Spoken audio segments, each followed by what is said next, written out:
welcome to the live discussion for Graceling here at the Nostalgia Train Book Club. I am the conductor of this crazy train, and steering with me today for this month has been Anna Robbins, has been my co-conductor for the month. So would you guys like to introduce yourselves and your, what's the word? Experience with the book Graceling. I can also go first if nobody wants to. Go for it. I had never read Graceling. This is my first time. I vaguely had heard the name, vaguely recognized the cover. That's it. That's my whole story. I went in completely blind, didn't read the synopsis or anything. So you pulled a Sam. Yeah, a total newbie. So shall I go next? Sure. So hi, I'm Anna. I'm the co-conductor this month. I basically voted so hard for this at the beginning of the year when it was up for picks, because I feel like I didn't give this book a fair shot when I first read it back in, I don't know, probably 2009. I think what happened was, I'm pretty sure I read it right after I read The Hunger Games. And I was in such a book hangover from The Hunger Games that I was sad picking up anything else. And I think Katza and Katniss were maybe too similar. And I just didn't end up really liking it very much. But this time I did enjoy it. So yeah, that's my Graceling experience. Hi, I'm writing Mom Smith El Nassett. You can just call me Sam. This is my third time reading Graceling, because I first read it, I want to say back in 24. Bitter Blue was already out, so it was past 2012. And then a year or so later, I binged the audiobooks for Graceling Fire and Bitter Blue. And then, so when I saw this one, I was like, I actually know that book. Because I notoriously know none of the books that we read for the Nostalgia Train. And I have always enjoyed this book. So I'm excited to talk about it.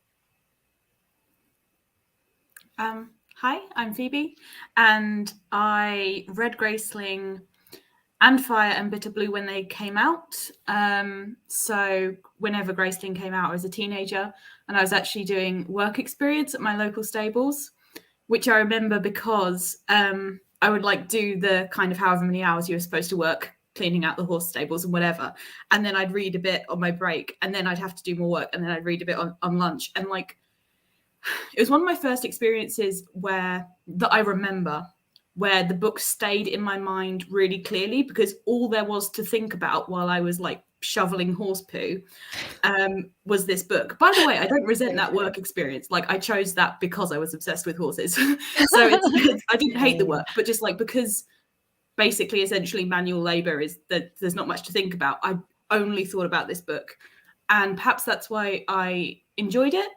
And so I was pleased to come back to these books this month. Nice. That's really interesting, Phoebe, actually, to think about some books, your life going on at the time is so tied to the memory of the book. Yeah. I can also think of a few books where it's I know exactly what I was doing or where I was doing while I was reading it. Yeah. So thank you everybody for being here. We also have Mars in the chat, who was going to be on screen but is just in the chat, and we're happy to have him.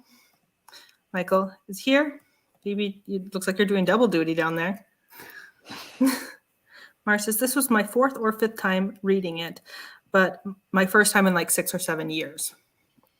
The first time I read it was almost immediately after it came out. For my birthday growing up, my parents would let me pick out some books at the store, and it came out right after I turned 10. Oh, okay. I don't even know where to start with topics. I'm just going to pop up our spoilers banner. The word Graceling has been bothering me all month because, it always flags as a typo and every time I write it. Add to dictionary. Yeah, you have to tell all the spelling check things. It's a word, trust me. It's not one you know, but you do now. I also didn't do a cover war on Instagram stories for this book because I felt it wasn't really fair because the one newer cover seems really superior. Like it didn't seem like a fair fight. Agree. So I didn't realize like I the would have voted for the old one. the dagger. I didn't realize the reflection of her face was in it. Yeah. I thought it was just a dagger. A holograph. So when I saw the new cover and was looking at it, and then this is before I started reading, I was like, what? She has heterochromia? That's so cool. And I did not know it was going to be such a big part of the plot. Because my current work in progress is a character that has heterochromia. And I was like, so it was like, I don't know. Oh, cool. I was like intrigued already. So Wait, does it change her eye color when you tilt it? No, that'd be too cool.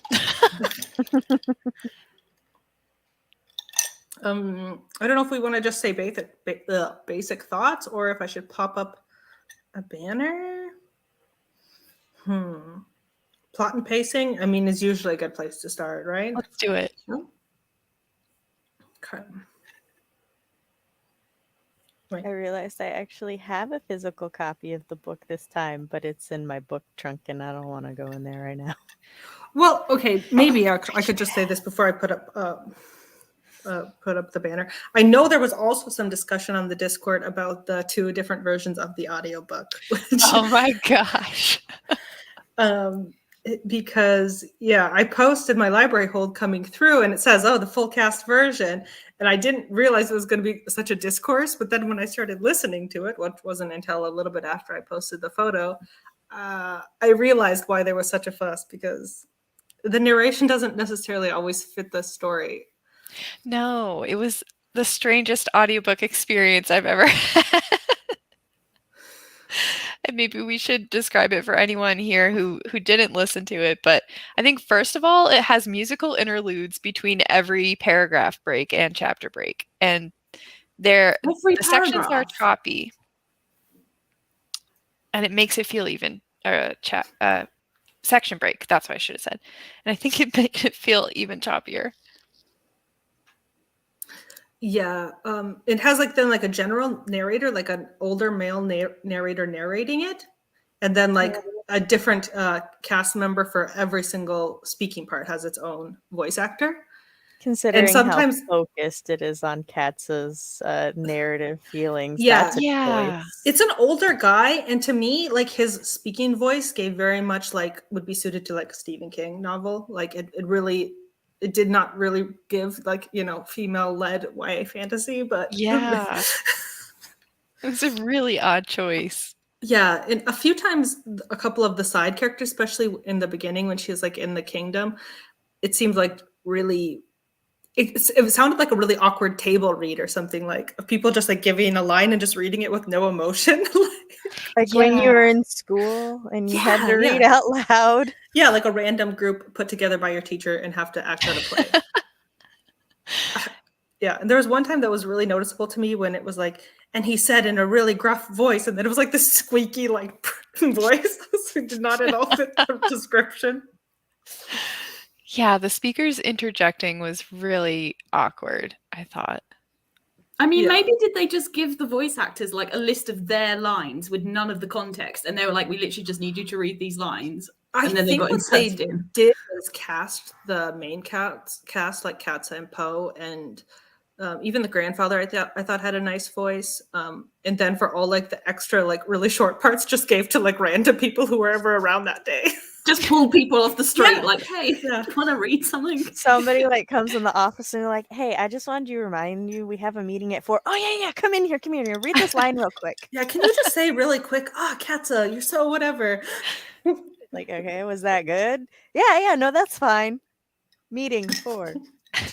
Yeah, from the credits, because I was listening to the end of it today, it seemed like they literally got a different person for every single, no double ups, even if it was guard number 1, they got an individual person.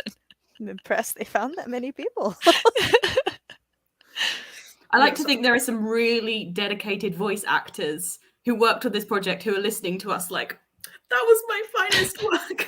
They're I'm sorry they didn't give me real direction. It's okay. We understand. Well, I switched to the other audiobook than like, I don't know, 5-6 chapters in. And then I listened from the beginning. I started over from the beginning. And it was a lot better because then, yeah, it was just the one narrator the whole time. But then this morning, since I finished the book yesterday, I put back on the full cast version just to like get the story back in my head a bit. And I have to say the Poe voice is superior in the full cast because I just don't like the voice that the woman chose to do for Poe in her, whatever, in the single. He sounds way too old. The whole time I was picturing Poe like 39. Yeah, I like, can see that. He's only like 20.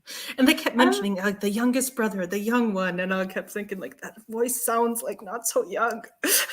I'm a complete audiobook noob, so someone's going to have to let me know. But are the UK and kind of US versions, if a book's sufficiently big that it's sold well in both countries, do they do a separate audiobook for each?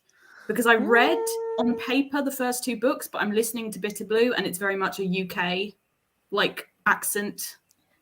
Can you normally in an app you can look at who the audiobook narrator is? I'll just Google it. Yeah, it's the I think it in the single one the lady is a British narration. But I think in the full cast it was mostly Americanized. Oh, interesting. Okay. Yeah, in the one that I was listening to, they did a lot of British and Celtic accent. The Leonids, they went for more Celtic accents. I'm trying to the Leonids are Welsh in the thing I'm listening to. Oh, interesting. Yep. Hold on, I'm gonna just pull it up on my phone.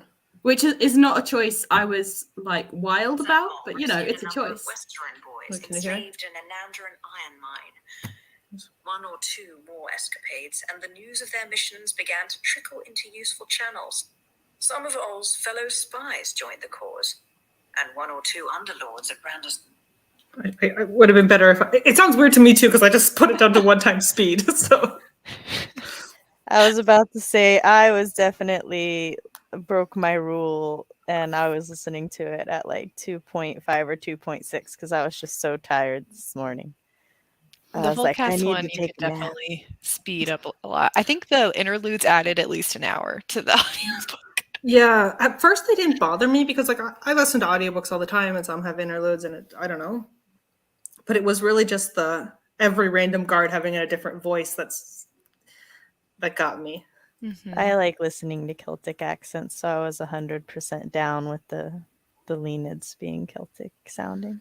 Very interesting choice of their accents because I would not have imagined that. Yeah. See, the thing is, I imagine Leonids as being like quite sexy warrior men, and Welsh people are like lovely, obviously, and I'm sure many of them sexy, but I imagine the accent as being more like cute and friendly and like homey, and just in the UK, that's not an association we have. It was sped up. So the accent might have sounded a little off to me, but in Graceling, it sounded more Scottish to me than Welsh. I mean, I haven't listened to that one. I've only listened to the Bitter Blue, and she's definitely gone Welsh. Let me see if I can find somewhere where I'm trying to pull up the map because since I didn't have a map. Oh, so Leonid is this tiny island out here? Yeah. Oh, okay. I didn't see the map before, so I was kind of imagining the world backwards from. Let me turn this down a bit while I search. I'm with Mars. I thought I was picturing like Mediterranean, like. Yeah, that's also kind of what I was thinking. Maybe not Mediterranean, but yeah, maybe like northern Greece or like up into the. I mean, I guess part of it is that I'll be slightly, I'm saying this facetiously, slightly controversial in being say it was very like fantasy world, so I didn't associate it with any real world thing. Is how I went. I was like, oh, these island people. I was like, oh, these island people sound vaguely Celtic Viking-ish. Oh well, Celtic Viking. They were very fishing island, like seafaring people. This all made sense to me. So that's where I went, and like especially with like the tattoos and the jewelry and stuff. So I was like, okay, this still feels like even if I did reference real world stuff, it still all felt like. I think to me, it's just In because Katza almost talked about the Leonids like they were like exotic, like in a way, like they were so. I don't know. They just the way that she talked about them seemed like, oh, the Leonids, like, oh, they're so mysterious. Just So, because they were on an island. yeah, I don't know. Just think about how she talked about them made me think that they must be like. For me, the vibe I got from her is just she's just like, oh, look at these foreigners. I've never seen them before. Never seen one. They look interesting. So I got less exotic vibe and just new and interesting. Up the pots and pacing banner now. Did I pull up Marcy's banner or did I just read it off the screen in my head? We read it.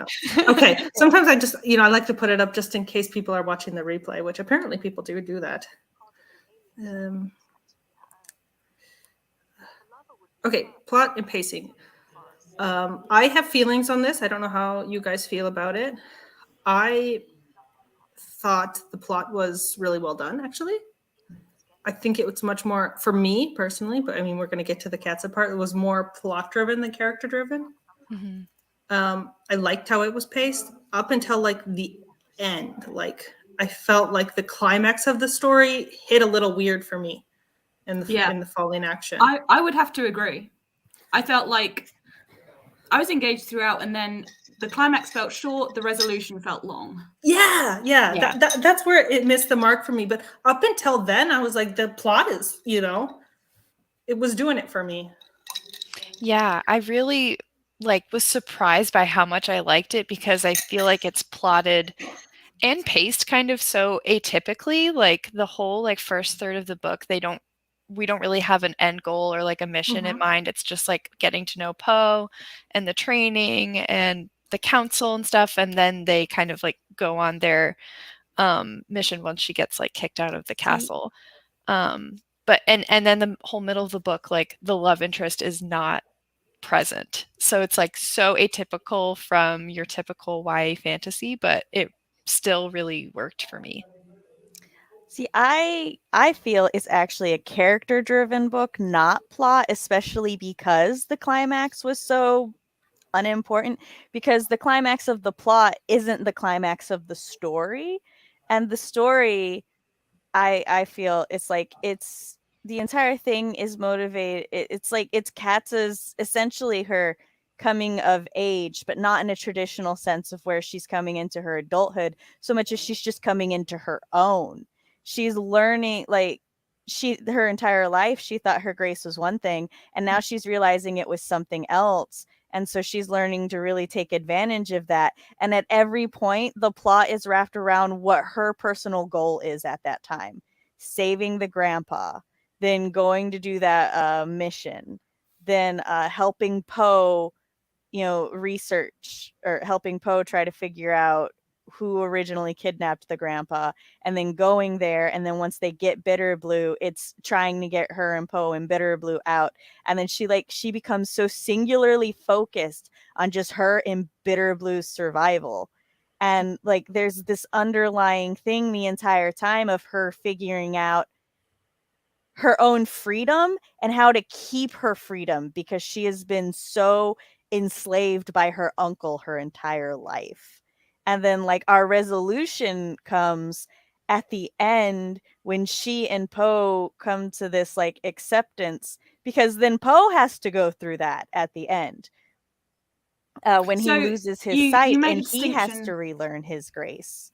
And then sorry, I don't mean to interrupt. I was going to say, when you made a distinction between plot climax and what you consider the story climax of her character, what specific moment then would you say each of those is? The plot climax is, I believe, when King Lyric is killed, because our plot starts out with them saving the grandpa because he was kidnapped and they don't know why, and they have to figure out who did it and why they did it, and then fix the issue, right? And that's them fixing the issue. So for anybody who's used to the plot climax and the story climax matching, or the plot climax being the definitive climax of the book. I feel that's why this feels atypical, because it does value the story climax over the plot climax. And I don't feel like the story climax actually comes until after both Poe and Katza have basically relearned their graces, and like he takes back ownership of like the fact that he is a prince and that is his island, and he is going to go back to society and stuff. And then they've both like agreed that we will live our life the way we want to live our life, together or apart, regardless of everybody else. And like Katza has definitely come to this without compromising her own personal morals and boundaries, because the entire time from the beginning, she's like, I'm not getting married, I'm not having kids, and I'm not being stuck to any one person. And at the end, she and Poe, they're like still in a committed relationship, but they're going off to do their own journeys. And they're both like confident in this long distance relationship. And so that's where I feel that's why I feel it's more character driven, because it's so much more focused on the story, especially to the point where normally when like there's a lot of action going or something, or there's a lull and then you get a huge exposition dump, but for Katza it's like flashbacks into her past. And even though it is a huge break in the action, it still flows very well, and it's still like really interesting. And I think it's because it's more character driven. Maybe the reason that I didn't feel it was character driven is because I just didn't like cats. That could be it. I really like that distinction though between like the different climaxes, because I think that's probably true. And I think almost for me, I would argue that like maybe the story climax for me was when she was taking Bitter Blue through the mountains, because that was like the true test of, okay, I think my grace is actually just survival, and now I'm going to put that to the hardest, most challenging test of all time, and not only keep myself alive, but keep this little girl alive. And like that felt like almost higher tension to me as I was reading than the Lek conversation, because you kind of have a feeling like she's going to figure it out, you know? But the Lek thing, for me, the story climax isn't about the tension. It's about her achieving her personal goal. And even after the mountain, she was still terrified of his control over her. Because his grace literally symbolizes her greatest fear, and that's being controlled and unable to do anything about it. Yeah, I think control is a theme. That's true. Hold on, let me check my banners. Are we fine going to this one? I feel like it's the natural shift to the conversation. Yeah, you said you didn't like Katza. Let's hear it. Well, so I'd already, seen in the Discord this get brought up before I started reading. I didn't even know the character's name was Katza because like I said, I went in completely blind. So, and yeah, I was like, well, that sounds really similar to Katniss. Like, whoa. But they were published around the same time, right? I don't know which one came out first. Yeah, I looked it up, and I think they're actually Graceling was published a month after Hunger Games. Okay, I thought this was both 2008, so I was like, they had to have been really close. So I guess that was just a coincidence. And what a strange one, honestly. But yeah, I do think she was a Mary Sue. I had a hard time. I think maybe I was thinking about this today when I was like re-listening to some of the chapters, because I was kind of skipping around in the audiobook today since I'd already read it. And I'd read the beginning part twice anyways, because I restarted the different narration from the beginning. And like listening to it again, I thought one thing that for me could have made it stronger was that if she hadn't already started the council before the start of the book. Because to me, that's like just saying like, oh, I've already done this like big accomplishment. I've already, I already convinced all these people. Like, it almost established her too much, like at such a young age. And she already had the reputation of being like, the king's like knife and scary. So it was almost painting her too perfect for me a little bit. I think it kind of makes a wrinkle in the idea that she thinks of herself as a monster because of what she's done for the king. She thinks of herself as this terrible person, because it's like, surely a little part of your brain would be going like, yeah, but I made the council. Like, right. Yeah. So it kind of did seem that's not contradictory really to how me, trauma like works, though. Oh, I hear that like on an emotional level, but in terms of supporting it plot-wise, logically, I don't know. I like to think I'd have a little bit of pride in fighting back. I think Well, she I is- thought the plot was going to go more into the direction of the council, and then when it kind of zigged away from it, and then they mentioned it again later in the story, and I was like, oh, I totally forgot about that. Like, Yeah. I feel like the council was just set up there so that like later on in the journey they had reason for people to trust her despite her reputation and everything. And I think without the council, she wouldn't have, like, there would have had to have been a bigger focus on, well, why should anybody like believe or trust the monster of the king? okay, you're like saying like that she had like sort of a trusted network of like, Yeah, of okay, like already clearing. And I agree that she's a Mary Sue, but I don't agree that it detracts from the story, because I think you can write stories about Mary or Gary Sues that are like super interesting, because Mary Sue doesn't mean that they're not flawed. And cats, or if we're using the definition that Mary Sues are flawed, then I don't think Katza fits under that, because Katza is very flawed, especially like in her insecurities, in her guilt. She doesn't. I'm curious. In what way would you think Katza's insecure? Like, what insecurities do you say like are? Katza is only secure in her fighting. That's it. That's true, yeah. She is not secure in any other aspect. She's like, she's. I'm trying to think of how to like say it. Like when it talks about marriage and stuff, she is deathly afraid of making any kind of commitment because of the way that she has been placed with her uncle and the control that her uncle has had over her this entire time. It's just she's not really put in situations where she has to deal with other things. But like she's not secure in dealing with people because she thinks that, like everybody's terrified of her. And she projects a confidence because that's what she needs to do as the king's killer. But like she's not actually, like, she doesn't want to do these things, and she doesn't like that she does these things, and thus it makes her feel like a terrible person, and she thinks she's a bad person. She believes that she's a monster, and she like starts the council as a way to redeem herself.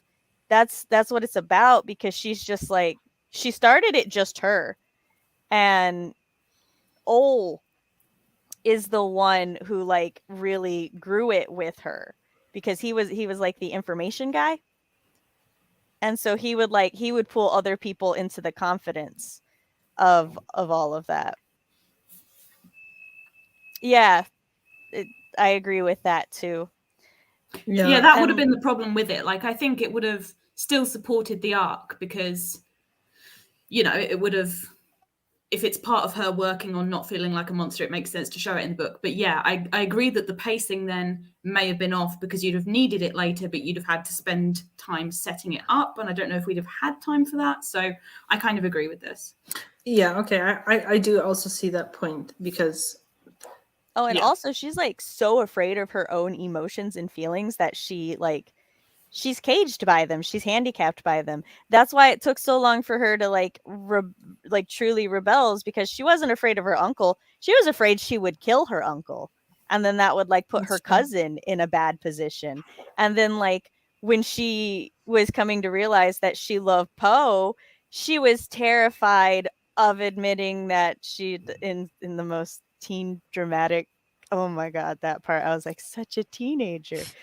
But like she was just like, she was so afraid of loving him because she was afraid that if she allowed herself to love him, that she would destroy everything about her own identity that she always like that's how fragile her sense of self was. Until well, you like brought up Poe one talked to thing her. that I was actually going to ask you guys about was her like anti-marriage stance.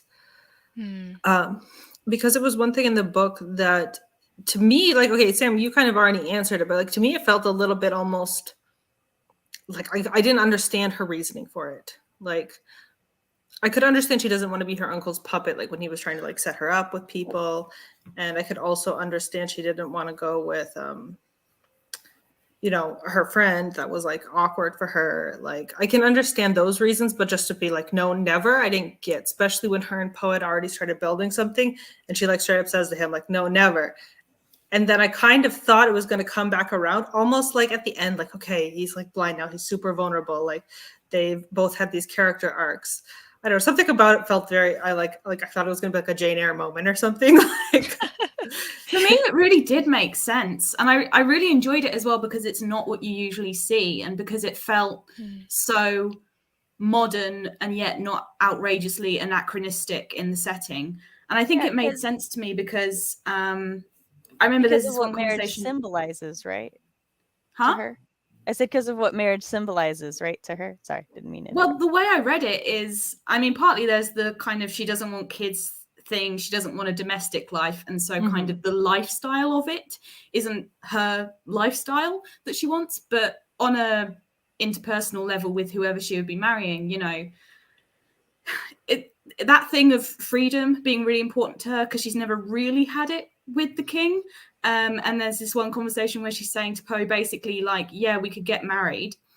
Technically you could give me my freedom. You could every day allow me to do whatever I wanted to do, but you'd be still allowing me because that's what a husband is to a wife, that she has freedom because he allows it, and therefore is that true freedom.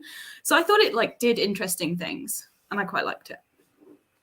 Yeah, I completely agree. That was how I saw it too. And I really liked that they did not, like, Poe did not propose to her at the end, and they kind of like agreed on what their relationship was to each other. Like, I think Katza just recognizes that her society is so patriarchal, and that no matter what she and Poe agree between themselves, the way that other people would view them would have expectations.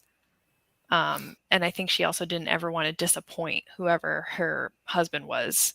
Like, I love that Poe's answer. It's just, you can love me and leave me, it's fine. No, I think you guys have really good, profound points. I mean, I just didn't get that while reading it. I think partially that's on me. I think it's my own disconnect from like a third person narration that we don't get to go inside of Katz's head. Yeah. And I think for me, I need some sort of like, you know, closeness to the character. Like I needed like, I don't know, it just didn't. But it's when you definitely guys reading between the lines. yeah.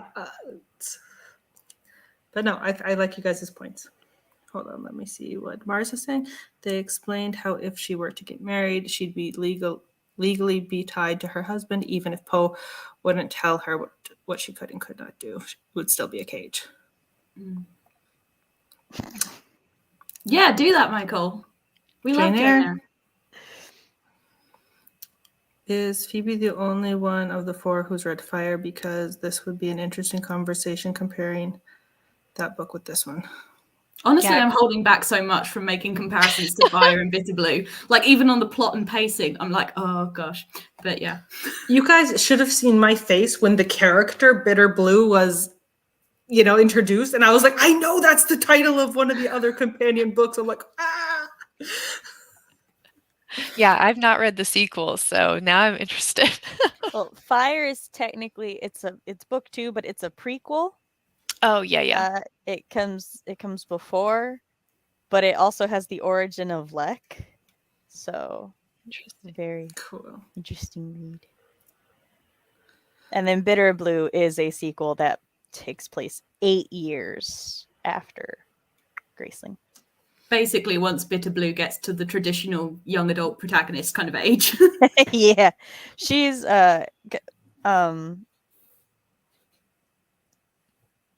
I forgot. Katza's 18 in this book, and then Bitter Blue is 18 in Bitter Blue. I forgot how old Fire is. Yeah, Fire's really interesting. She's the younger. The different world thing. Because I think she's 15 or 16. I'm gonna look it up. Yeah, I mean, I did hear quite early on that they were not, you know, it wasn't like a traditional book 1, book 2, book 3 series. So I do find that interesting. She's 17. Fire is 17. Do you guys have any other thoughts about Katza or even just Mary Sue's in general?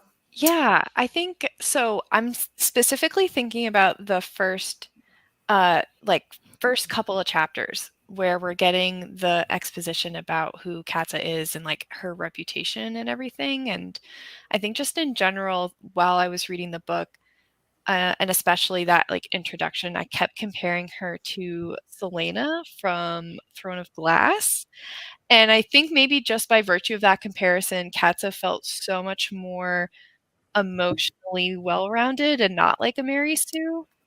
And also just like the way that like Kristen Cashore made us believe that Katza really is scary and capable, as opposed to with Selena, we're like told that but not shown that.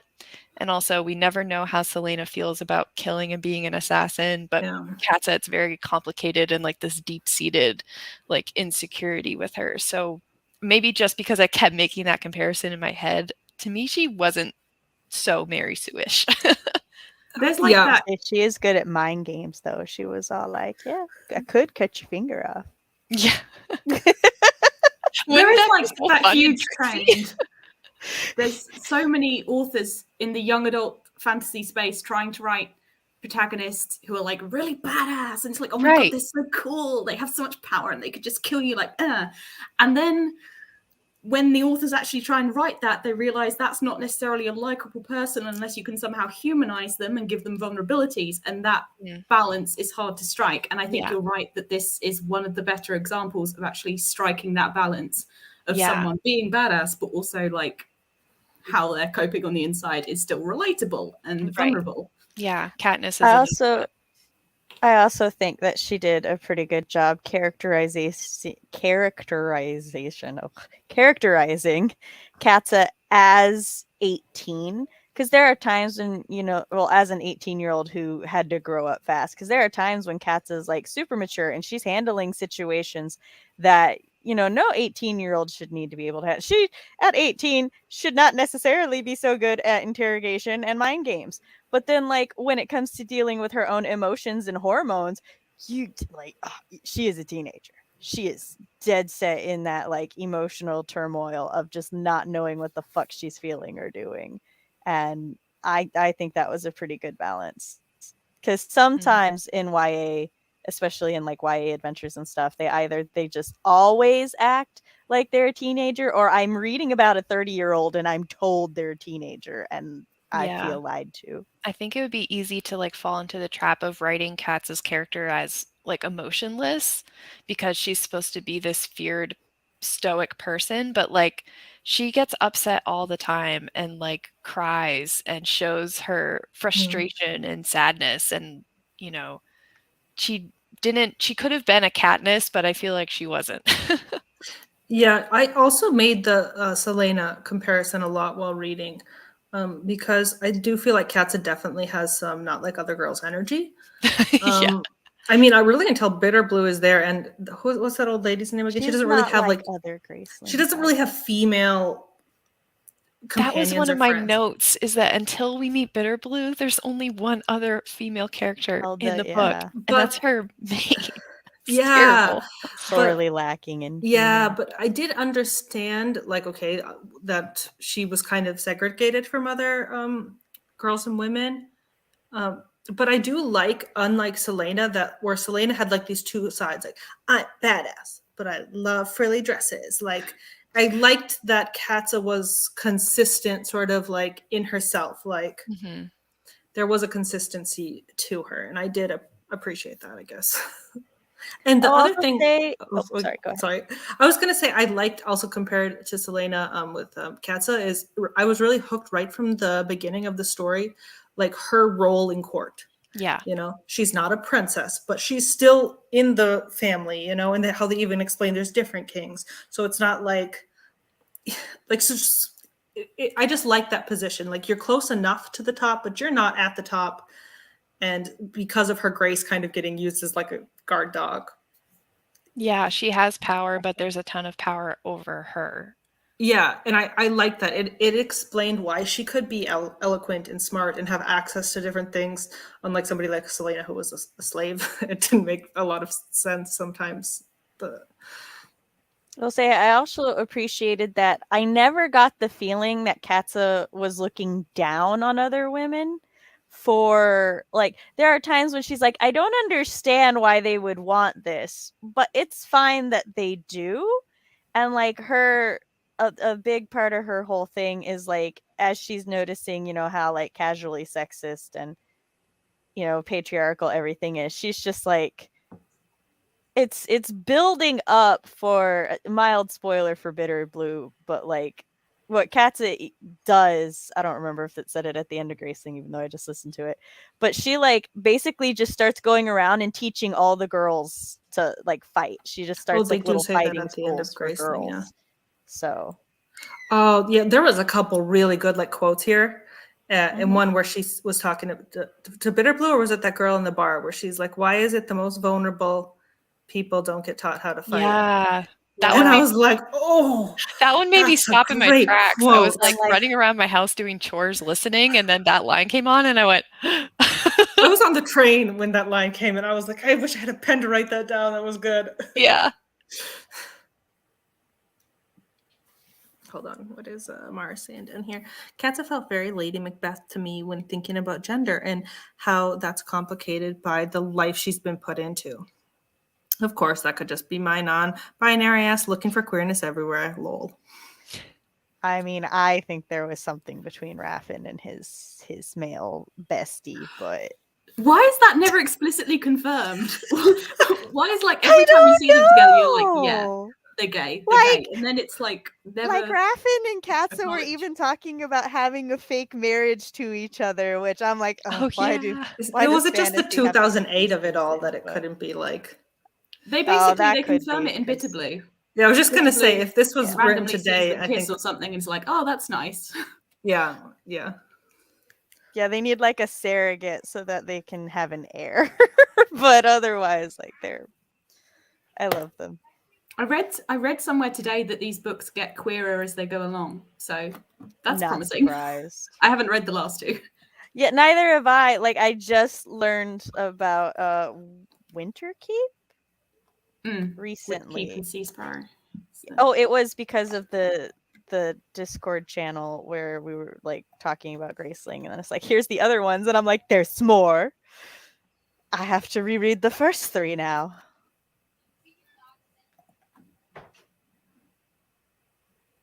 That's I think- interesting. I think Raffin and Ban are either canonically in love, but it's just supposed to be subtext because, like Violet said at the time, she couldn't do it outright, or this is the beginning of their relationship. Yeah, I felt like Kristen Cashore had intention there. Like, yeah. I don't. Just though, Again, just could be though- reading into it. just the way that Katza was describing them and stuff didn't feel wholly platonic. It's kind of like how on the darker side of this, with Lek, as he's described throughout books in the series, and I think maybe some of the other bad guys in the series, there's the fact that they physically hurt children, and then there's implied like maybe Yeah. something else, and it's like Yeah. never stated, but it's like subtextually implied, and I'm like, I can see why you're not stating this in a young adult book, but it's the same vibes where you're like, I think the author definitely means this, but it's Oh never yeah. said. Yeah, this book definitely had some adult themes in it. But you're right, she never full out says that, and that actually brings me to another sort of adult thing that was in this book. How did you guys feel about the somewhat open door sex scene that we had in this I thought book? it was handled very well for a YA. They didn't like get into the nitty gritty. I will say it irks me, but also because of the times that there was the whole losing your virginity hurts and always results in blood thing. Yeah, I hate they- when that's in They a really book. focused on that, and I was like, oh. But I this also is weird. understand this was written and put out in 2008 when that was still very much the common misconception. So But the thing is, it bugs me the opposite way around when people act as if your first time is going to be like That's incredible, true. amazing, the best thing ever, and also that it's going to be exactly like every other time. Like, I think generalizations in either direction is kind of well, yeah, but the thing is, if your first time hurts, it's because there wasn't enough like foreplay or lead up to it, so your body is not properly prepared for it. There shouldn't Just also be actually nerves. be, yeah, or or that you're like very tense and stuff. It shouldn't actually, medically, there's no reason for it to be painful, like from a medical standpoint.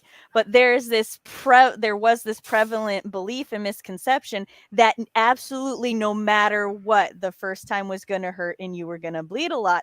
But this actually came from like patriarchal things where, you know, like they would marry off young girls to old men who didn't really give a fuck about their comfort.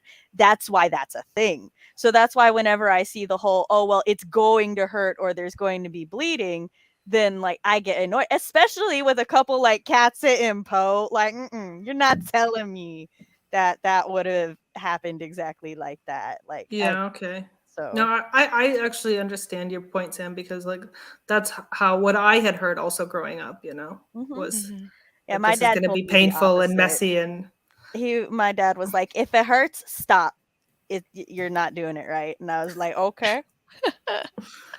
I guess I was just surprised because I'm like myself as a YA writer, I'm very pretty much fade to black, and the fact that it wasn't fading, but it also wasn't really zooming in. It was like staying in her head. Yeah, like, I was really explaining surprised how she feels, not physically the sensation so Yeah. much, more as like That's how I feel YA sex scenes should be written, like either fade to black or focus on the emotions and that side of it, because like, you know, teenagers have sex and I think it's good if they read about like some healthy sex scenes and stuff, but I also don't you know, there's a very distinct difference in how one should write a YA sex scene versus how some adult sex scenes are written. So I actually felt like this was a really, really good example of sex for the YA audience, especially since like they discussed things beforehand. They talked about birth control. They did, you know, yeah. like they discussed comfort. There was aftercare. I was like, this is better than a lot of sex scenes I read in adult books. Like, yeah, and I was actually surprised. I was really surprised by the scene. And kind of like you're saying, like it almost is like, why isn't this a little bit more par for the course? Because when I think of like other YA books that are kind of on the end of upper YA, any sort of sex scene that is sort of showed out is that very like, it was amazing and very like sultry. And like, especially as an adult, when I read YA, if I read anything that's supposed to be a little bit like trying to turn people on, the reader, I'm like, it's very disgusting to me. in YA. Yes, it's true. Some YA starts to like get on the line of erotic, and it's really uncomfortable for me. And I like that this was not like that. It was tastefully done, I would say.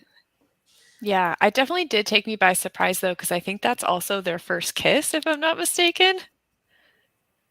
So maybe I'm remembering wrong, but I think they just go from like 0 to 100. But Yeah, I I was was like, like, that happens a lot of like, times. damn, like, I know okay. a lot of people that it happened like that. Teenage so. hormones. Well, Yeah. she's 18. He's, I think, 20. So, but close enough to teenage hormones. Down here. I'll also say I kept referring to a lot of their fighting. I'm like, oh, we got a fighting foreplay scene going on. The sex scene reminded me of Elsewhere by Gabrielle Zevin. There are two scenes there that are very similar, and that it's not fade to black, but not an adult scene.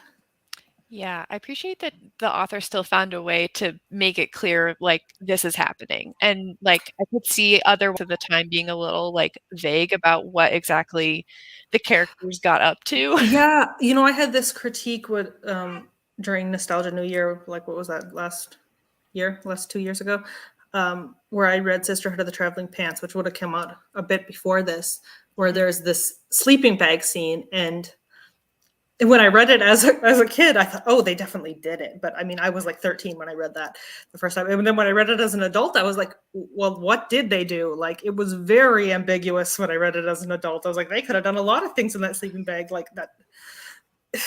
I recently just binged the Lunar Chronicles.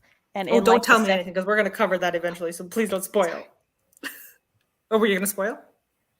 Well, not plot things. I will be extremely vague. There are two characters where there is a scene, and like they're like, oh no, like we really like each other. We're in a committed thing, and they're both kind of like passionate, and they start like kissing and holding each other, and then it fades out, and then the next time the thing focuses on them, they're like waking up holding each other, and I'm like, did they? I think they did, but I don't know. And then like later something happens and one of the characters like references that and I'm like, it really feels like I'm supposed to get that they did, but it's still so ambiguous. Yes, Yeah. baby. No, I feel that. Okay, hold on. I pulled up Wilma's comment here. Yeah, Here, when I'm done. it can definitely be a good teaching tool without getting graphic to a degree where it's no longer suited for the audience. Yeah. Marcel's is screaming, no spoilers. It's in the second one. Well, I would love to cover it for the book club sometime. Yes. It's definitely on the long list or the short list. I agree. It was the Cinderella Sailor Moon retelling I didn't know I needed. Okay, would you guys like to go prose and writing style or magic system next? Magic. You have 3 seconds to get out of my room with your whining. Okay, when they first said like your Grace and they're gracing, and I realized, oh, that's what Graceling means. Like, I was like, dang, that's cute. That's a cute name. I love it. It's adorable. I do like the terminology. Oh, yeah. Me too. So one of the reasons I wanted to go to this next is because I was thinking about this when we were talking about Katza being a Mary Sue.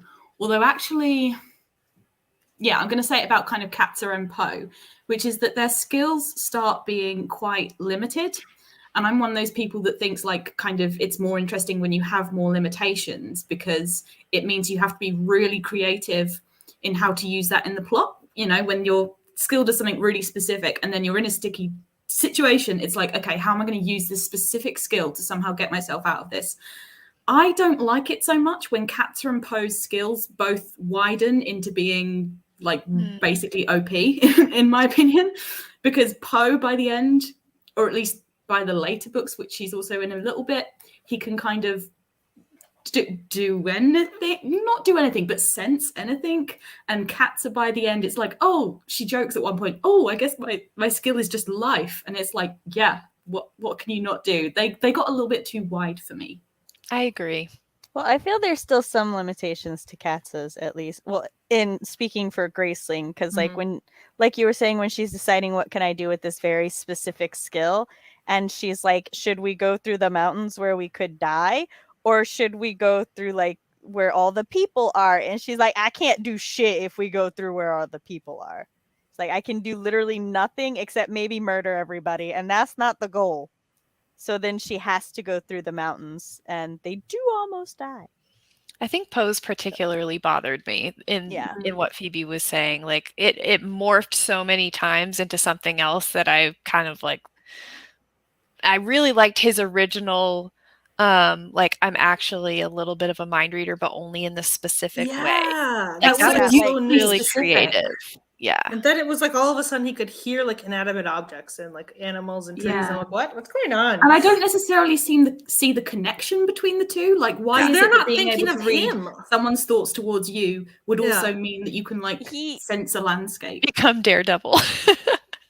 So I don't agree with her doing this because, like you, I preferred it when it was on a much smaller scale, and I feel like widening it the way she does undercuts his going blind. But but he does explain it as my power is sensing where things are in relation to me. So that does make sense for like later when he can feel the inanimate objects because it's everything in relation to him. He's But why feeling would it all start things with the around him. thoughts? Yeah, why would it With then the start with when they're desires. only See, thinking that's of the only him? thing That's the that part that's like it's the thoughts in relation to him. That's when you're like using relation not to just mean things. Yeah. So, like I said, I don't agree with it. That's just how the book explains it. Just because the I will author say- came up with a reason doesn't mean that it's good. yeah. I do think that his grace in the first half of the book, it makes for such a good reveal. Yeah. Because it's one of Yeah. those reveals where when you read it, you want to go back and read every scene that he's in before Yep. that and figure out what he knew that you didn't realize that he knew.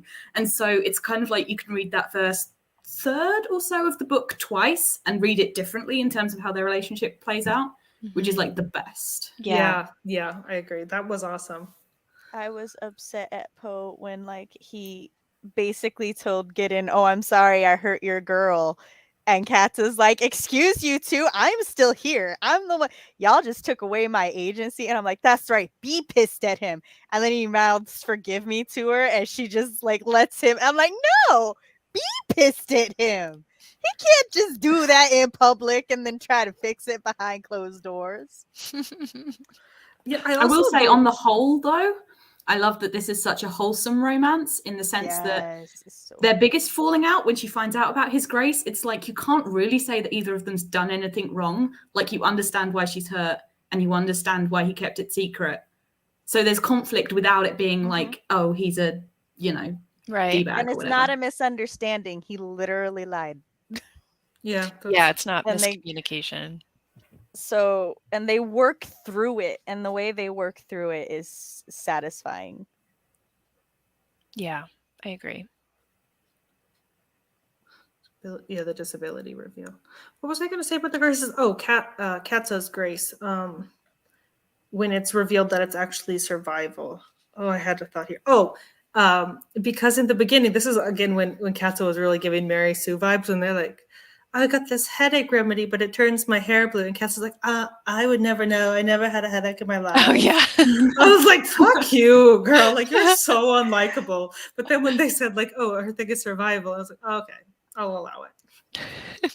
Yeah, I would be interested to know, because this was my second reread, that was one of the few things I remembered about the book, so there was no surprise to me. And I could see the little hints leading up, and I was like, oh, this seems like good setup, like not too obvious, but, readers will be able to see it going back. So I'd love to know, for a first reader, were you surprised? Were you like, oh, I knew this? I think I remembered nothing about it, so I'm going to pretend like I was a first-time reader, but I think it made sense. I think it was definitely foreshadowed enough in the fact that she was so able to sleep and at the drop of a hat, and the fact that she never got tired and didn't feel pain. I think those three things really stuck out to me as this is kind of additional to being really skilled at fighting. Like, something else might be going on. I remember when I read it for the first time, I did theorize that killing was not her actual thing, especially because when she's like, oh yeah, the way that I found out my grace is, my uncle was trying to be sleazy to me and I accidentally killed him. And I'm like, that's not, I felt it was defensive, adaptability, self-preservation, survival. Yeah. Those were my theories. I mean, I didn't pick up on it. I picked up like how Anna said, I picked up on all the little crumbs, but I didn't put it together that her grace was something else. I just was sort of throwing it into the Mary Sue part of her. Of course. She's just so good at everything. I did acknowledge all those things that were happening and remember them. So then when that reveal was I was like, oh, okay. You got me. Okay. Violet was like, these breadcrumbs, they're not well-placed hints. This is just Mary Sue bullshit. Yeah, I was like, she's just fair. Yeah. She's just determined. She's just real stubborn. I also, like I said, kind of in the intro, I loved that Gracelings were visible by their eyes. Dramatic, yeah. Yeah, so when they're like, Lek, is he a Graceling? Well, he's missing one eye, so I guess. Yeah, I was like, ooh, that's cool. I like that. Yeah. Yeah, it's very cool to have it be something that would be really hard to hide. I think in a lot of books, it's not obvious just from looking at someone, what they are, what they can do. So that was interesting. Yeah, I also like that Gracelings were also kind of almost seen as pariah in society. It was interesting, because. Yeah, a normal person, if you saw somebody, you saw their eyes and you don't know exactly what the grace is. So everybody would always be a little cagey around them. So I was like, I like that. It's kind of cool. It's are they going to bake a really good pie or murder me in my sleep? Yeah. Yeah, they varied so widely. Yeah, I liked it. I was a fan of it because there's a lot of kind of these similar magic systems where some parts of society have magical powers, but I felt like this felt unique, even though it's a very common trait in fantasy, a beloved fantasy trope, but done in a way that felt original. Yeah, the fact that we saw other rulers who were not graced was interesting because I think in another more typical YA, like the upper echelon of society would be all the Gracelings, right? Who like have all the special powers and they're the rulers, and then there's like all the normal people. And that didn't really seem like the case. Like, yeah, the Gracelings all have to like go to court, but they are not necessarily like the ruling class. Yeah. Well, it's that great thing of like, we need Gracelings, but we're scared of them too. So there's a, dual, there's a conflict there. Yeah. Yeah, I just really liked how that was interwoven into the society.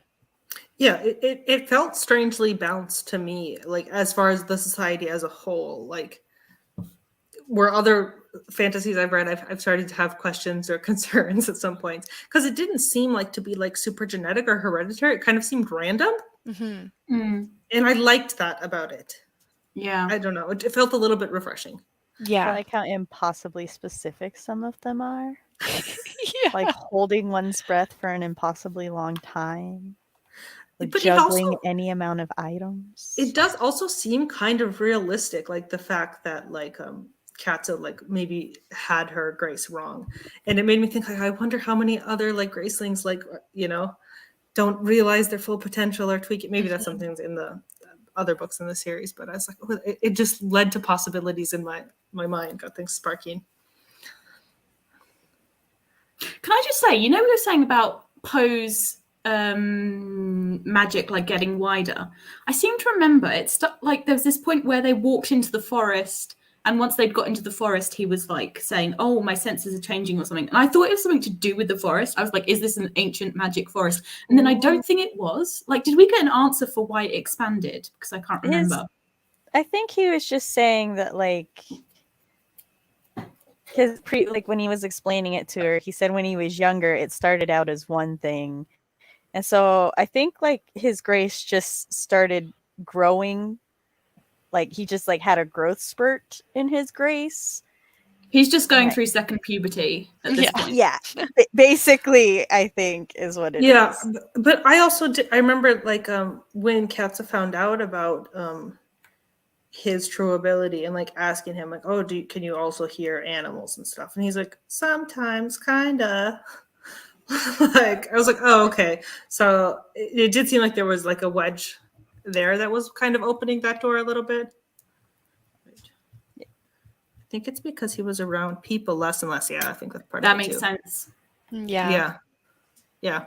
Because I can see why once he was blind, things, that made a lot of sense. Yeah, it did make a little bit of sense, but it did go a little bit 0 to 60 for me. Like it could have stayed a little bit more subtle. Like I don't know. Anyways, let's move the next banner to the prose and writing style. Thoughts, questions, concerns? I very much enjoyed it. Yeah, I really nothing really stuck out to me as being neither a pro nor a con.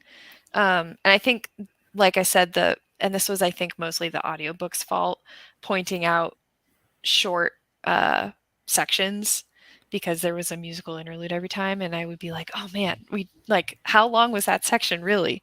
But I think if I had just been reading it physically, I don't think that would have bothered me. I think the only thing that stood out to me, because on the whole, I just found it very readable and like blended into the background such that I just saw the story and not the words, which is sometimes what you want. The only thing that stood out to me was that there were times in the beginning where there was a lot of info presented at once. And that becomes more extreme in the later books, I feel. In the later books, it annoys me. In this book, I found it like just about a tolerable amount where you're like, oh, it's not slowing things down. In Fire and Bitter Blue, the early chapters, I've been like, I don't need to know all of this yet. Why are you giving me all of this? Even in Graceling, I could have lived without knowing like the interconnecting relationships of most of the kingdoms, because I was like, we don't go anywhere. We don't like rereading, having reread it, and I remembered a lot of like the overall plot and story, and she's like going into this information about these kingdoms, and I'm like, we don't go to any of these places. Why are we? Yeah. Yeah, I don't resent the information. I just feel like it could be parceled out a bit slower across various chapters rather than like, let me give you all the information. Okay, now you're set to go. No, I totally agree, especially since I said I restarted from the beginning when I started the different audio narration. And I noticed like, oh, okay, I remembered it a little bit different. Okay, they're going right into this input. I'm like, I was thinking more like then as a writer, like, how is this set up? Like, okay, you're opening on action, and then we're doing this, and then we're explaining this. Okay, oh, and then the council's brought up, and then like, oh, okay, and then this. Oh, okay. I will. This isn't writing style so much. It's just something I remembered. It's about Poe and Katz's relationship. Even though I don't like the handling of his injury and the Grace, I do appreciate how in their relationship is portrayed when he's like basically masking for everybody else to act like he's okay, but then he like lets that down with Katza, and like Katza notices and everything. I'm like, because that's what you do in a relationship when you have a chronic illness or disability. It's your safe place. So I appreciated that, at least. Yeah. They were very wholesome. I was so into the wholesomeness of their romance. Mm-hmm. Yeah, I mean, it is a little bit off topic, but it's true. I do think it was set up like also very like YA. Like the first time he's on page, you're like, oh, that's it, that's the guy. Like, She's like, I want to knock him out, but also I'm getting yeah, my and they just flirt had like on. flirty vibes. So like by the time things do happen with them, it was like finally, gosh damn, like. It's like, I y'all wasn't been mad at flirting it though. since the beginning. But as far as the prose and writing style, I really liked the way that she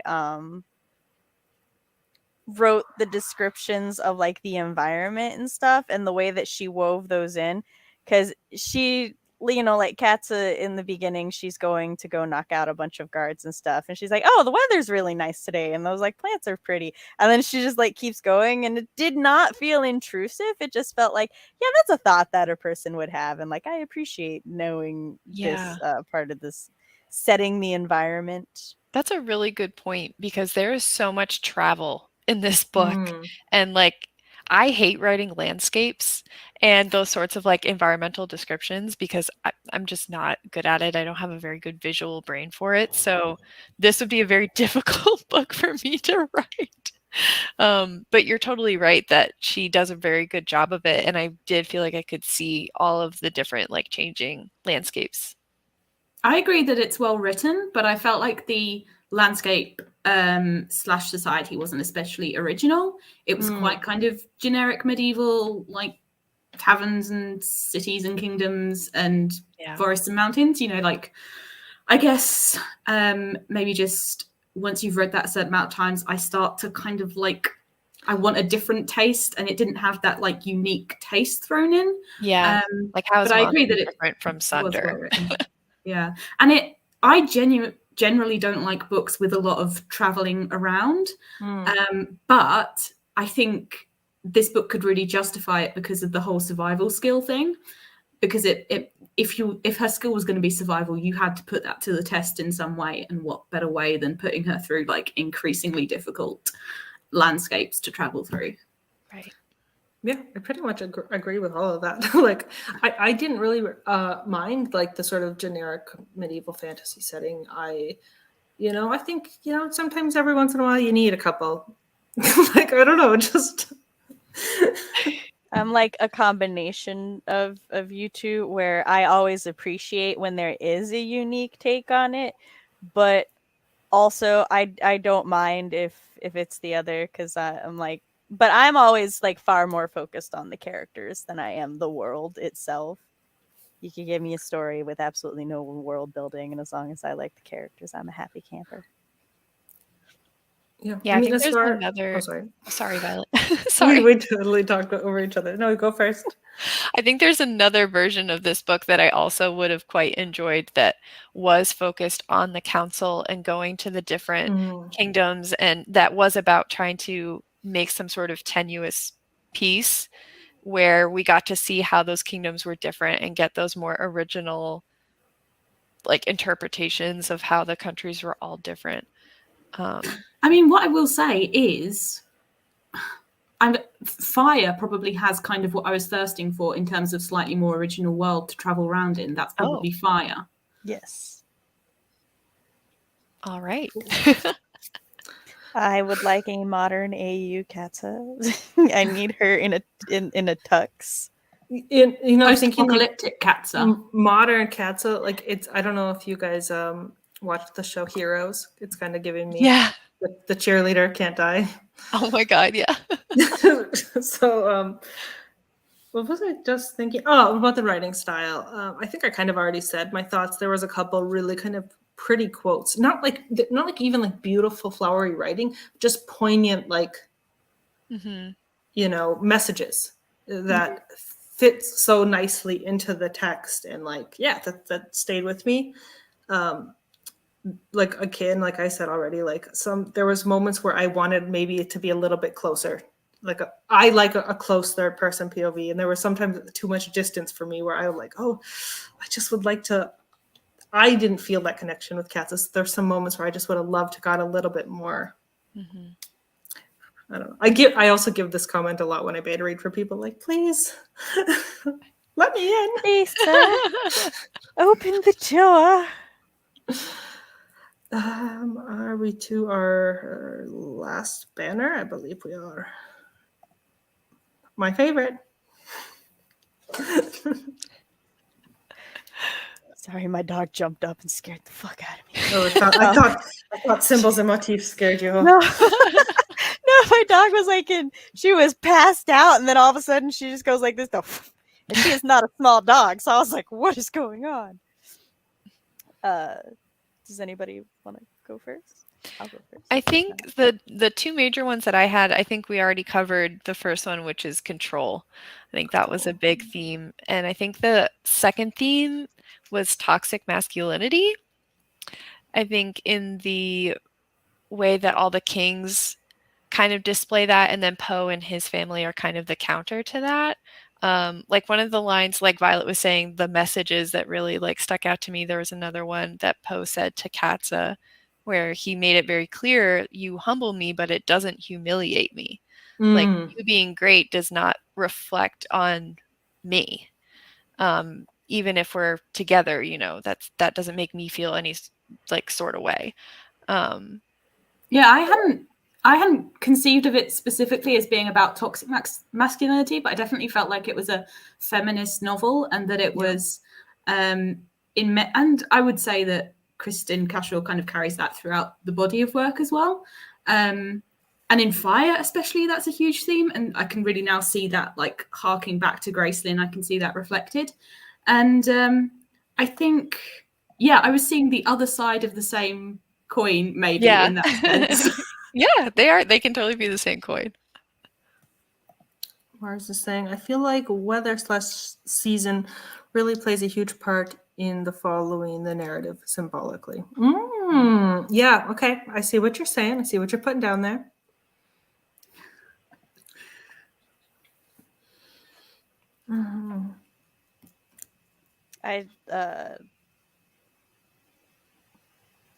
Migraine season, so you gotta give me my brain a moment to catch up. I really enjoyed like the symbols that y'all talked about with both the toxic and positive masculinity, because very often like books that hit on toxic masculinity really only hit on that.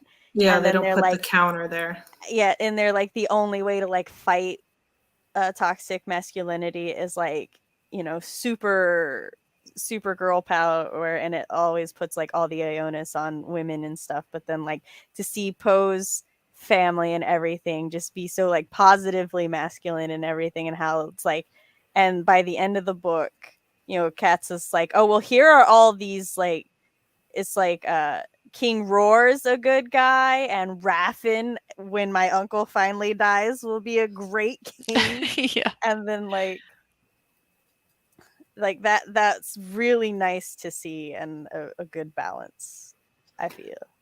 I would be interested in knowing how you guys feel about kingship as an idea in these novels, because I listen a lot to the podcast Death of a Thousand Cuts, and Tim Clare said something on that podcast which has infected my brain, and now I can't help but see it everywhere, which is that because Tim, like me, doesn't really believe in the monarchy in real life, like in England, that we should have one and that we should be spending our money on that rather than like the public.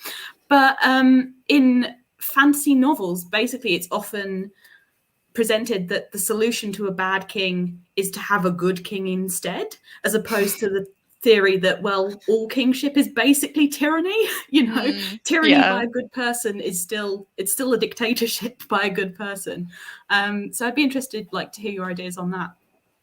Oh yeah, I mean, it's still bloodline, right? So it's not because Raffin could be king and then have an evil son. Well, this is actually what I wanted to bring up with symbols was the rings. It seemed really contradictory to me that, when you hand your ring, that hands the inheritance. But it's like, we've already been told that this is a, patriarchal monarchy that goes down by the sons. And we put so much emphasis on that he was the seventh son and this and that. And I was like, but you can just hand off your... What? That doesn't... It didn't make sense to me. Their leadership was patriarchal. Their society was gender neutral. I know, but I don't know. It just rubbed me the wrong way. It felt like too convenient or too, I don't know. That was the one thing that the way that they did it with Poe is he's basically handing it off to his wife. Like that's how he's putting his wife in his will.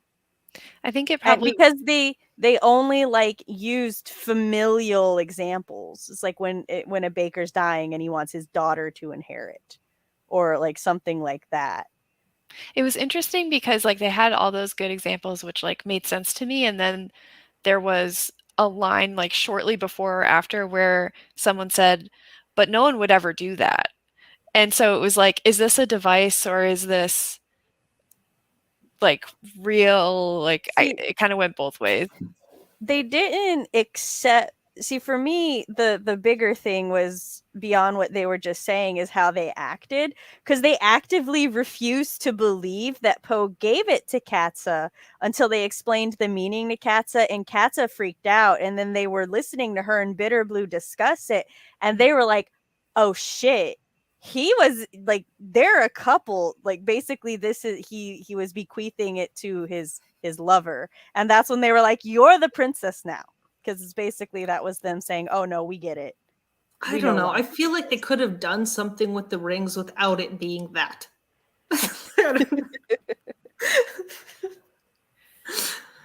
I don't know. Yeah. But they could have just had it been it's a trusted person or my most honored person without it being you inherit titles and land. But back to Phoebe's original point, I think it is interesting that there's so much commentary on kingship being bad and the system not working for the entire region, and how all the kings are just creating so much upheaval for everybody around them, and yet it doesn't propose any sort of other, maybe more democratic solution. It's just kind of so I guess we'll get another one and see how that goes, and it doesn't really... Bitterblue and Raffin, the next generation, that's what we gotta wait on. Yeah. So, and that King Roar guy, he's great. Yeah, it's trying to make some comment on that, but then not. And the problem is they almost set themselves up as the council are then the people who get to decide who's a good king, but who gets to decide if they're a good council? They just set themselves up as the person that then is behind the dictatorship. Yeah, the council to me, it almost seemed a little bit not virtue signaling isn't the right word, but patting yourself on the back, we're so good.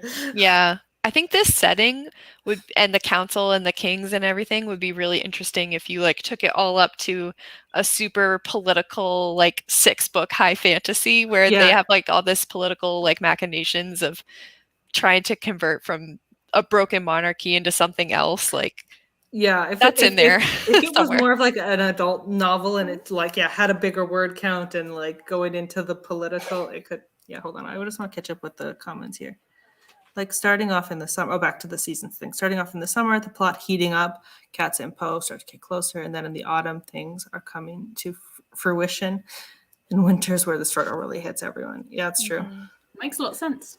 Then in the spring, coming to the end of the book, all ready to bloom to the new selves, especially Bitterblue becoming queen and Poe accepting his disability. Cute. Bitter Blue. She's so cute. I really like the way their identities were tied to the rings, but I could agree that it could have been done better. Yeah, to me, it just seemed like so close, but like, See, I think my thing is that I think giving away your whole like identity and power, whatever, is a really interesting idea. But it's so interesting that I would have liked it if they're going to commit to that as opposed to like it conferring a smaller power. I'd have liked it to be an even bigger part of the plot as opposed to just getting them like Yeah. safe passage on a ship. Like Yeah, it felt like such an interesting idea to throw away on like yeah, traveling on a ship. agreed. yeah, Even if it was as simple as like once he gives it, he can't take it back. Because then there's ramifications. But That would be so cool. yeah, they were a really interesting symbol, and it was such an interesting thing. But I feel like it just slightly missed the mark. It could have been workshopped. You were needed as a beta reader. No, I think that all the time. Like sometimes I think my ideas. I'm like, okay, what if I just like open this up to friends at voice chat? Let's throw some spaghetti at the wall. So, I'm trying to think of any other symbols or motifs. I'm looking back at my list. Self-acceptance? Oh, for sure, yeah. Mm-hmm.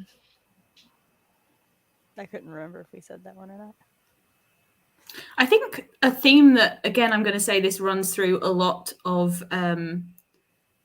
Kristen Cashore's work is this idea of like the young people having to reckon with what the older generation has done, and like their relationship to that and their conflicted feelings towards people who are not great, but also quite close to them in terms of relation or whatever. Like they have reasons to have fond feelings for, but they're also like not a great person. And like how you as the next generation build something out of that. Mm-hmm. Interesting. I don't know how to summarize that in a word. No, I see what you're saying though. I also can't think of a word. I think that's kind of like the marker of a good YA book for me is when YA characters have to reckon with adults around them. Like I kind of am disappointed by YA stories that just pretend like adults don't exist. Yeah. Yeah. Hold on. I mean, eyes are a big symbol, of course. For sure. Definitely. I loved that. Like I thought it was like such a cute, unique way to do it. And obviously with Poe going blind, it added this like I don't know, the parallel, the juxtaposition. I don't even know what word I'm looking for, but And there's lots of stuff in the romance to do with gaze as well, like whether they can stand to look in each other's eyes or loving to look in each other's eyes or wanting to look away in certain moments. yeah, and they also describe the eyes as being so simultaneously terrifying and gorgeous. I was like, it was like I don't see like books as movies in my head, but like there was like those moments just talking about the eyes, like I could see like that close in zoom in on the eye. Like I could feel it. There's obviously the graces being signaled by the two different eye colors, but there's also the emphasis that I noticed on emotions being shown in the eye, specifically the way Poe looks at Katsa. They had whole ass conversations where she's just thinking to him and he's just looking at her with his eyes. It's like, yeah, in the end, when it was like, not in the end, but when it was revealed that that was what Poe's actual grace was, and when they came to sort of accept that and use that, like I've said before, like since the very first Nostalgia Train talk with Aragon, like I am a sucker for like telepathic communication. So Yeah, same. Oh, I love this trope, and it's here, and it's cute all of a sudden. And they actually had to we had to get the reveal, and then they had to kind of struggle through it. So it was like it felt even more like satisfying. I love that first moment when she's first trying to test if she can communicate with him, but she's like mind shouting at him. oh, and he's like, holy shit, woman. Yeah, That was good. yeah, I'll definitely trash for that. I don't know if this counts, but the concern that Poe has for horses just ongoing, I absolutely loved and adored, especially since he's like from an island. So I don't know how See- much they actually use horses in Leonid, but he was just always like concerned about those horses and taking care of them. And that early on, Katza had also like checked the horse's hooves and stuff to make sure that everything was fine. And I was like, this all just makes my horse girl heart happy. But this, if anything, was what I didn't like about Katza, was that it was like almost a running joke that she constantly runs the horses into oblivion and just poor horses. doesn't care Yeah. enough. Because, like, I get she's like this fireball, active character who's, you know, impatient to be in the next place. But I'm like, no, look after your horses. Yeah, it is. They did mention the horses a lot though, and their care, which is like some fantasies don't even acknowledge it. So it's I felt so bad when they released the horse on the top of this like tundra mountain. I was like, what do you think the horse is gonna do? oh, that was giving me flashbacks I to was The like, Hobbit because that's didn't he not do a that there nice too? thing to do. I was like, that poor thing, somebody gonna eat it. I'm taking down the banner because I think I now was we're just very gonna- sad when Poe's horse died. I was like, no, the horse. There's something else I wanted to bring up, and it just totally left me. I did love Bitter Blue as a character. There were definitely moments where I questioned if she was gonna like turn evil or turn on them. Oh, interesting. And then I thought, stop it. She's just a little girl. She's been traumatized. Oh, Yeah. yeah, but sometimes that 10-year-old, like, you're like, what? How? Like, it I've makes just sense. I've but just read so many also- books where they make the child evil, and I think I was glad they didn't, and that she just stayed wholesome. And I just adore her. I just adore Bitter Blue. I don't know. I like Yeah, how I her found the image of dad her is- like clutching that knife and refusing to let go really compelling. Mhm. Yeah. Yeah, I thought it was really. Oh, sorry. No, you go ahead, Anna. Sorry.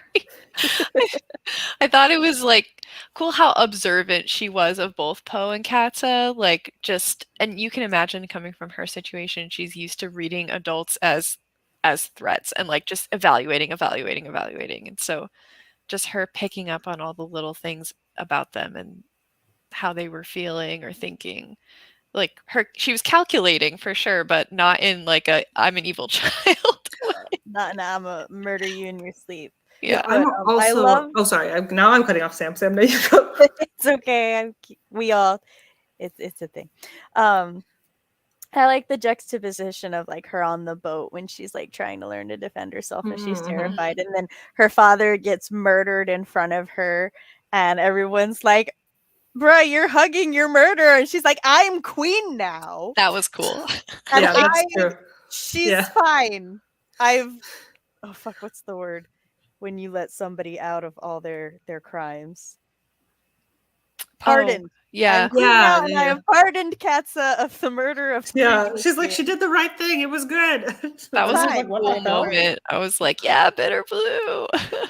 I find it ironic though that when we get to Bitter Blue's book titled Bitter Blue, she's not very observant. She's kept very much in the dark and ignorant of almost everything, and not very like stepping into her queenhood, more letting no. other people crowd in on her queenhood. So yeah, interesting. Well, I'm not there yet, but I know the girl does have some emotional baggage. So, Oh, yeah. Okay, what I love about Bitter Blue, this is what I was going to say, is I am also just trash in books for sort of like niche familial bonds or like family being incorporated. So the fact that Poe and Bitter Blue are cousins, and she's like, my cousin. So it's kind of like, okay, I can kind of trust you. You're like in my family, but it's like, we're not close, but like also we are family. So it's not like you're running off with strangers. So it's like, I don't So know, get I'm out of the trash tree. for that. Yeah, I'm trash for that. I just am like, I mean, same.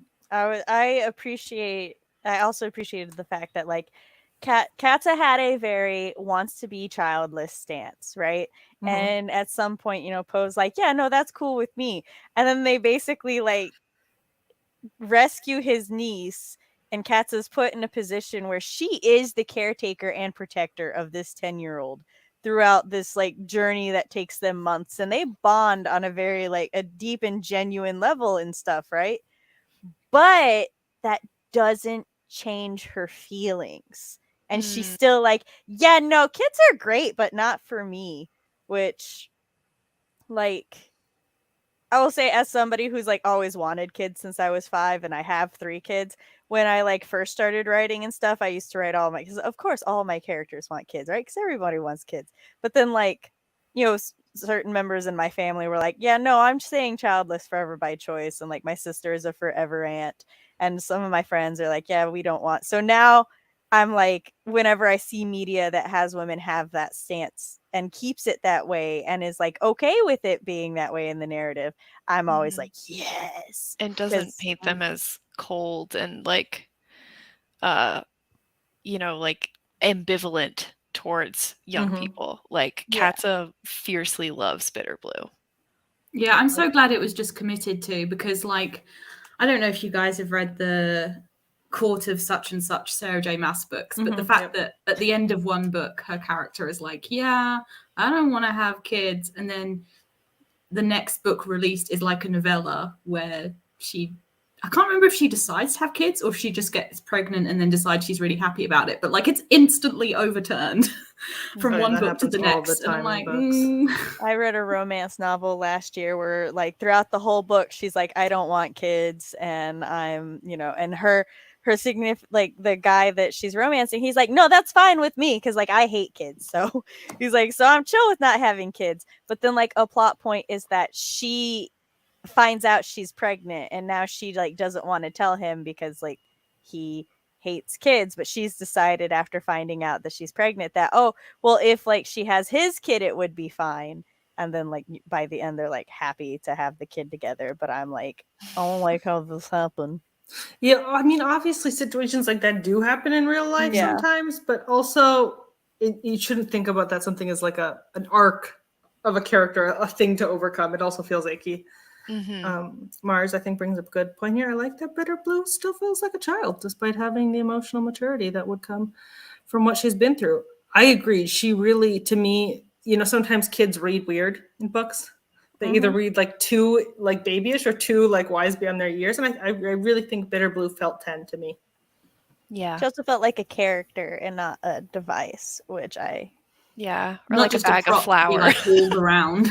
Yeah. Even though she was literally carted around for a long time.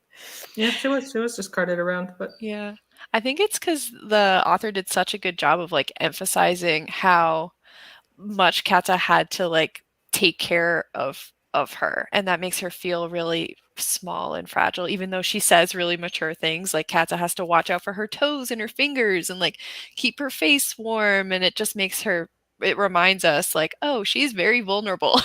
But there's moments like, of the opposite where she takes care of Katza. Yeah. Or Poe. She takes care of them, but she like does that thing that like you can tell when a kid is used to helping or taking care of others, because like when Poe needs things, she just wordlessly like she goes and gets the firewood and stuff because she wants to be helpful, because she's 10 and that's the age when they want to be really helpful. So she goes and she gets the firewood and stuff. And I love how like when Katza starts shivering and she's freaking out because she thinks that that Bitter Blue is sick, like the reader can catch on faster than Katza does that Katz is actually the one sick because Bitter Blue starts freaking out. yeah. And I know I put in my notes, I'm like, I can't imagine how terrified and just upset Bitter Blue would have had to be in that moment, because like Katza is basically like her last line. She is not going to be able to survive without this, but even beyond that, she has bonded with Katza through all of this, and like by that point, every night when she went to bed, she was curling up in like Katza's arms and stuff, and they were like cuddling to sleep for not just warmth but also comfort and everything. And it's like, that was so good. Yeah. I agree. Does anybody have any other thoughts or any topic about the book they want to bring up? I mean, anything, this is a small point and maybe cringy. I really like the fact that this author's characters actually menstruate. Oh, I was going to bring that up. Yeah. And that it's mentioned when it's relevant, and that it's not treated as this like unmentionable thing that we never acknowledge. No, I was thinking about that too, like kind of just going in a way about like a checklist about like how this book was like so really classic fantasy. A lot of the tropes are really classic fantasy. The tropes are really classic YA, but then it had things like that, like openly talking about periods, like even like you talked about contraception, like consent, like masculinity, like it was weirdly progressive, even though it was like confining to all of these norms. Very cool. Yeah. I definitely felt like it was so progressive in some ways, and then in other ways it did feel very 2008. Yeah, It was so odd to get such a like strong vibe in both directions. Yeah, exactly. Yeah. I have a truck backing up. I'm gonna.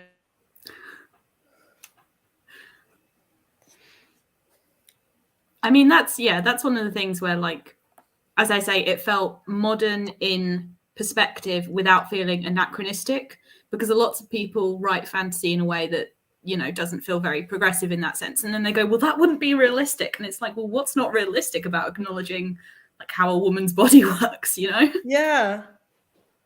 No, Yeah, I think literally, that was good.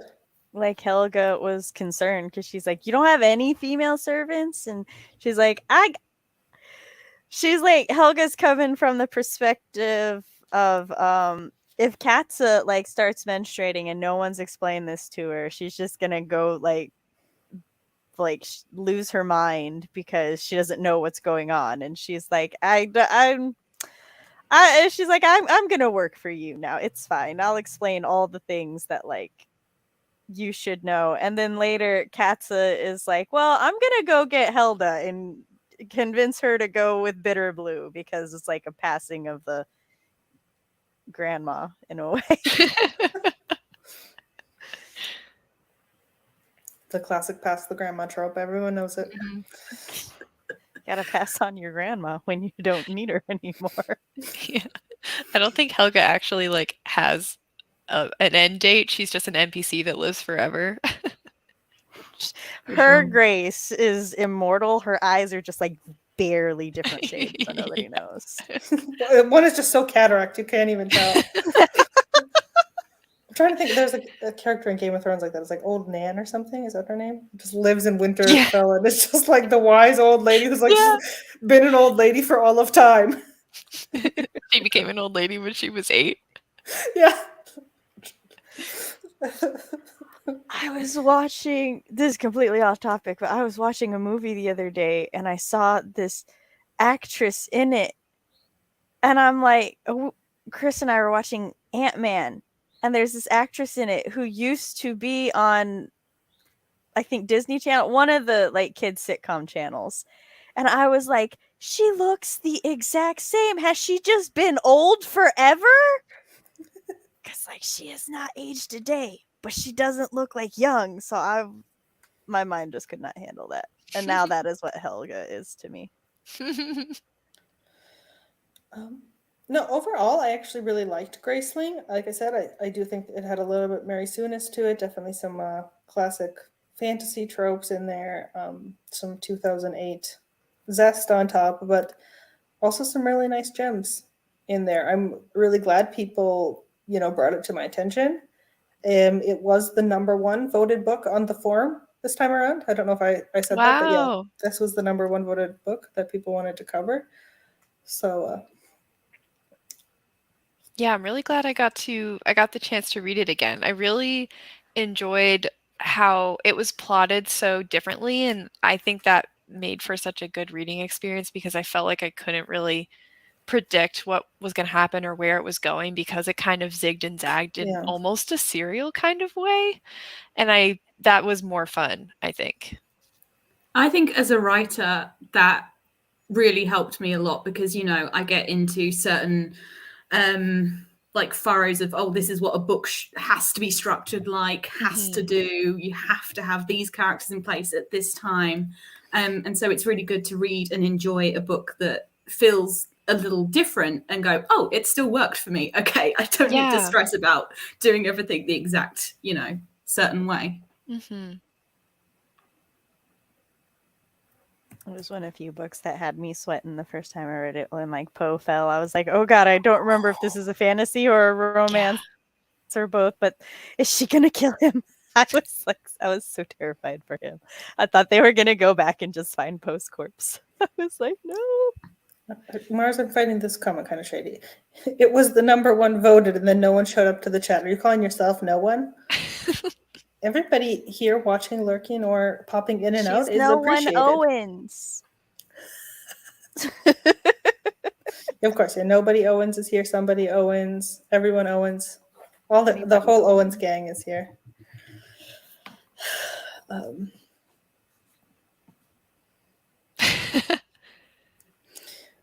Yeah, I liked it. I think it was solid, and I will continue with the series, which is like more than I can say for Throne of Glass.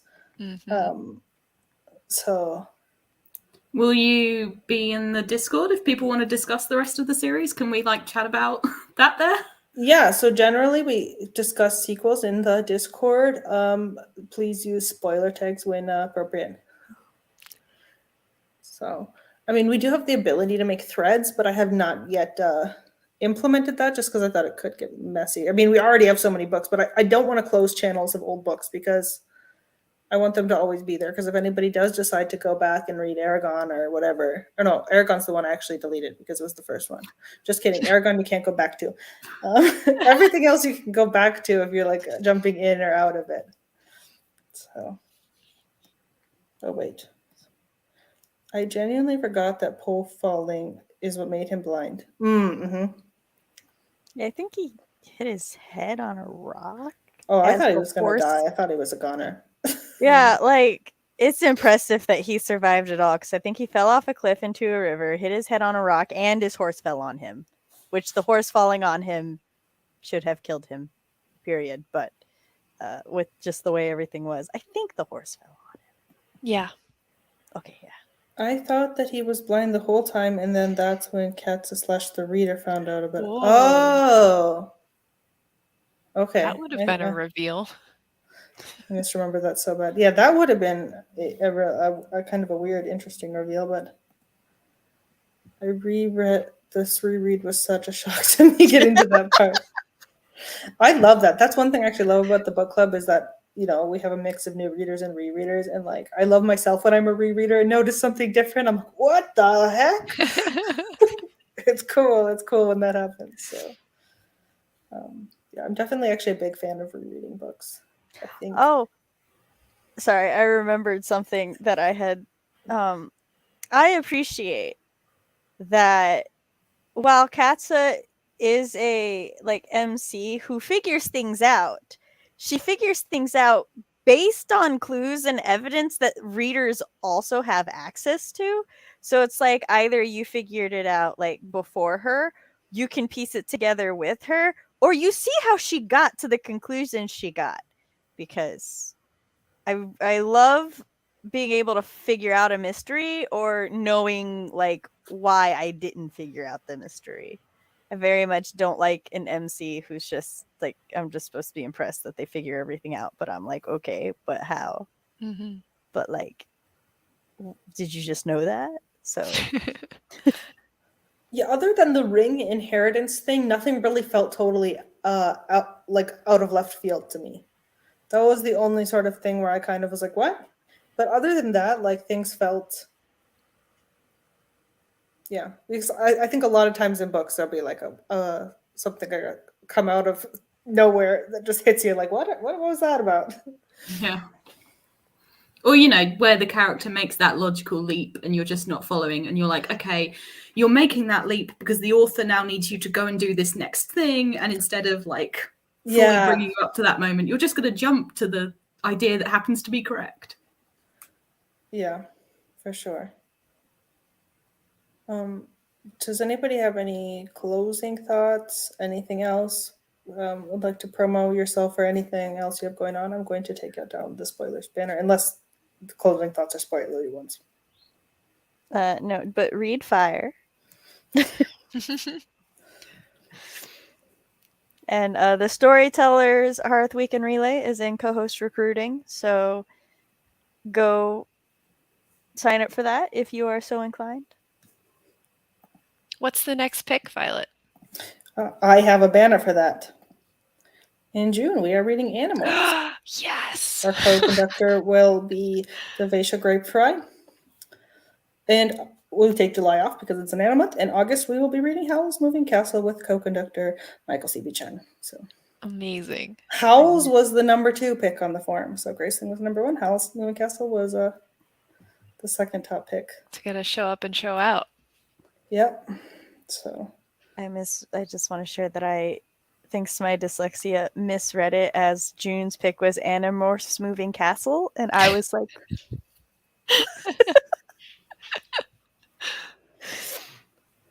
yeah. So yeah, I'm actually really excited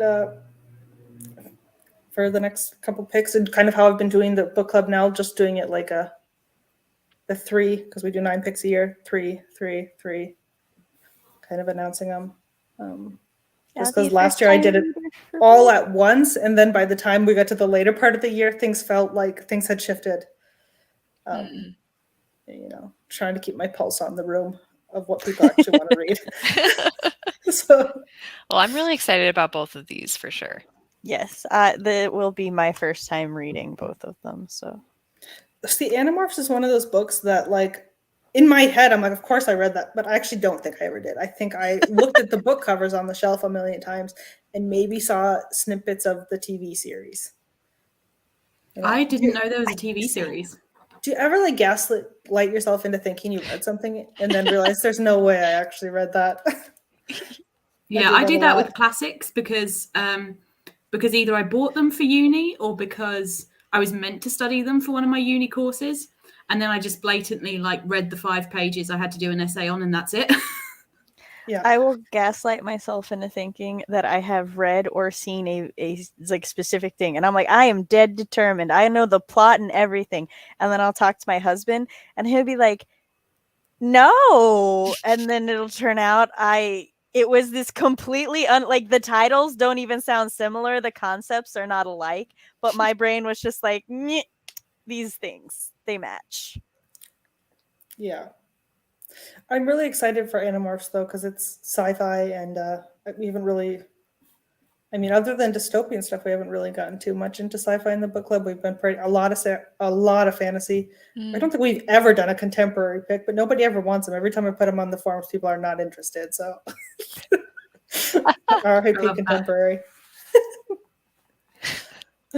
So, we'll get there eventually. Have we done The Outsiders? The Outsiders was on the forum last year. I didn't even put it on the forum this year because last year I think Michael was the only person who voted for it. I'd really like to would reread also Looking for Alaska. Yeah, I also put John Green because I've had a lot of ideas for readathons, and the last 2 years I've done 2 readathons. I did 2, not 2 years, just this last year, 2 readathons per year. But this year I only wanted to do 1 because. So stay tuned for either September or October. It's going to be a readathon. I haven't committed to which month and which theme. So I will probably put a vote up. So I've narrowed it down to a couple ideas based off of the form. Any other promoing people want to do? Phoebe, you have streams coming up? Yeah, I'll be live tomorrow at 6 p.m. British time. You can work out for yourself what that is in your time zones. That's like 1 p.m. Eastern. I know that one. If you're going to Project Acon in Dallas, Texas, I'll be selling anime and manga at my boss's booth, 20% off. What? On my personal channel, not this channel, on my Writing Violet channel, I have 2 new timers coming out because that's the content I do over there now. You do make really pretty timers though, so Yeah, They're worth waiting for. I found my niche. Michael, thank you for sticking around. So thank you once again to Anna for being my co-conductor, and Phoebe and Sam for showing up, and also thanks for Mars for being active in the chat, and anybody watching the replay. We appreciate you too, and can always continue fun talks in the Discord, and I'm gonna roll the outro. Bye.